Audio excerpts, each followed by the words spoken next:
जम्मू कश्मीर का नौजवान अब आतंकवाद को मुंह तोड़ जवाब देने का मन बना चुका है।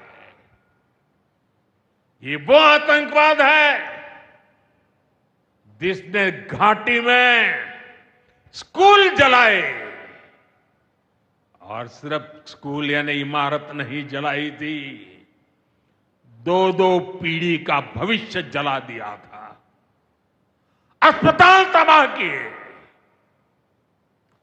जिसने कई पीढ़ियों को बर्बाद किया।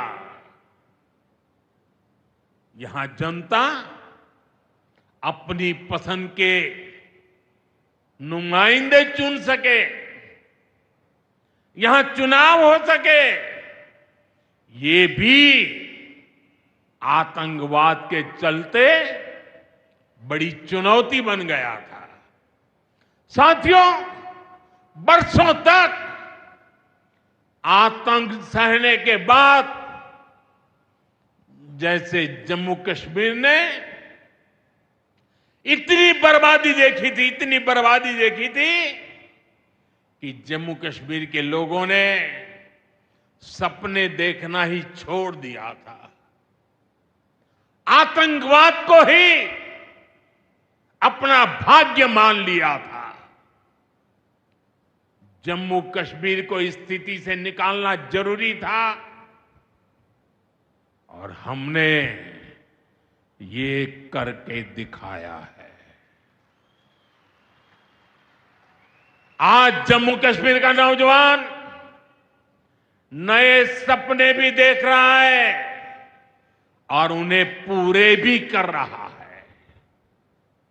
अब कश्मीर का नौजवान बाजारों को, शॉपिंग मॉल्स को, सिनेमा हॉल को गुलजार देख करके खुश है। यहां के लोग जम्मू कश्मीर को फिर से फिल्मों की शूटिंग का प्रमुख केंद्र बनते देखना चाहते हैं। इस क्षेत्र को स्पोर्ट्स का हब बनते देखना चाहते हैं। यही भाव हमने अभी माता खीर भवानी के मेले में भी देखा है। जिस तरह हजारों लोग माता के दर पर पहुंचे, वो नए जम्मू कश्मीर की तस्वीर दिखाता है। अब 3 तारीख से अमरनाथ यात्रा भी शुरू होने वाली है। ईद की उमंग भी हम चारों तरफ देख रहे हैं। विकास का जो वातावरण जम्मू कश्मीर में बना था, वो पहलगाम के हमले से डिगने वाला नहीं है। जम्मू कश्मीर के आप सभी लोगों को और आप सबसे नरेंद्र मोदी का वायदा है। मैं यहां विकास को रुकने नहीं दूंगा। यहां के नौजवानों को सपने पूरा करने से कोई भी बाधा अगर रुकावट बनती है, तो उस बाधा को पहले मोदी का सामना करना पड़ेगा। साथियों, आज 6 जून है। याद कीजिए, 1 महीने पहले, ठीक 1 महीने पहले 6 मई की वो रात पाकिस्तान के आतंकियों पर कयामत बरसी थी।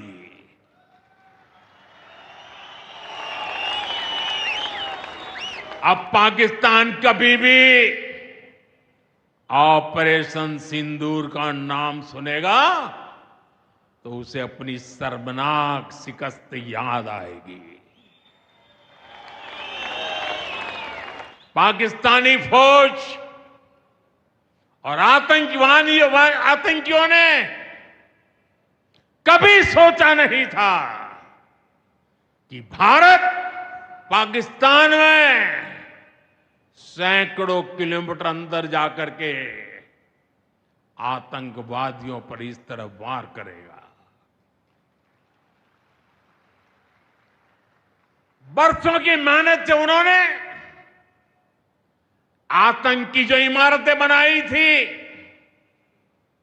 वो कुछ ही मिनटों में खंडहर में बदल गई है।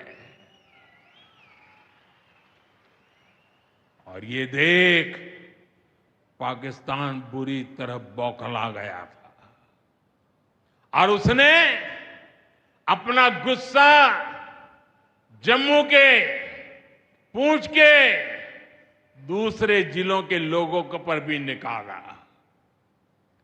पूरी दुनिया ने देखा कि पाकिस्तान ने कैसे यहां घर उजाड़े, बच्चों पर गोले फेंके, स्कूल अस्पताल तबाह किए, मंदिर, मस्जिद, गुरुद्वारों पर शेलिंग की। आपने जिस तरह पाकिस्तान के हमलों का मुकाबला किया वो हर देशवासी ने देखा है। इसलिए अपने परिवारजनों ने उनके साथ हर देशवासी पूरी शक्ति से खड़ा है। साथियों, जिन लोगों की क्रॉस बॉर्डर फायरिंग में मृत्यु हुई है उनके परिवार के सदस्य को कुछ दिन पहले ही नियुक्ति पत्र सौंपे गए हैं। शेलिंग से प्रभावित 2000 से ज्यादा परिवारों की तकलीफ भी हमारी अपनी तकलीफ है। इन परिवारों को शेलिंग के बाद अपने घर की मरम्मत के लिए आर्थिक मदद दी गई थी। अब केंद्र सरकार ने ये तय किया है कि इस मदद को और बढ़ाया जाए। आज के इस कार्यक्रम में मैं इसकी भी जानकारी आपको देना चाहता हूं। साथियों, जिन घरों में बहुत ज्यादा नुकसान हुआ है उन्हें अब 2 लाख रुपए और जो घर आंशिक रूप से क्षतिग्रस्त हुए उन्हें 1 लाख रुपए की सहायता अलग से दी जाएगी, अतिरिक्त दी जाएगी। यानी अब उन्हें पहली बार की मदद के बाद ये एक्स्ट्रा धनराशि मिलेगी। साथियों, हमारी सरकार बॉर्डर किनारे बसे लोगों को देश का प्रथम प्रहरी मानती है। बीते दशक में सरकार ने बॉर्डर के जिलों में विकास और सुरक्षा के लिए अभूतपूर्व काम किया है। इस दौरान करीब 10,000 नए बंकर्स बनाए गए हैं। इन बंकरों ने ऑपरेशन सिंदूर के बाद बने हालात में लोगों का जीवन बचाने में बड़ी मदद की है। मुझे बताते हुए खुशी है कि जम्मू और कश्मीर डिवीजन के लिए 2 बॉर्डर बटालियन बनाई गई है। 2 वुमेन बटालियन बनाने का भी काम पूरा कर लिया गया है। साथियों, हमारा जो इंटरनेशनल बॉर्डर है उसके पास जो बहुत दुर्गम इलाके हैं वहां भी सैकड़ों करोड़ रुपया खर्च करके नया इंफ्रा बनाया जा रहा है। कठुआ से जम्मू हाईवे को 6 लेन का एक्सप्रेसवे बनाया जा रहा है। अखनूर से पुंछ हाईवे का भी चौड़ीकरण किया जा रहा है। वाइब्रेंट विलेज प्रोग्राम के तहत भी बॉर्डर के गांवों में विकास के काम को और गति दी जा रही है।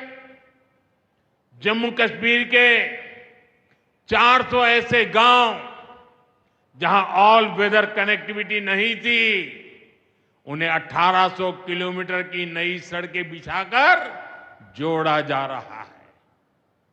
इस पर भी सरकार 4200 करोड़ रुपए से ज्यादा खर्च करने जा रही है। साथियों,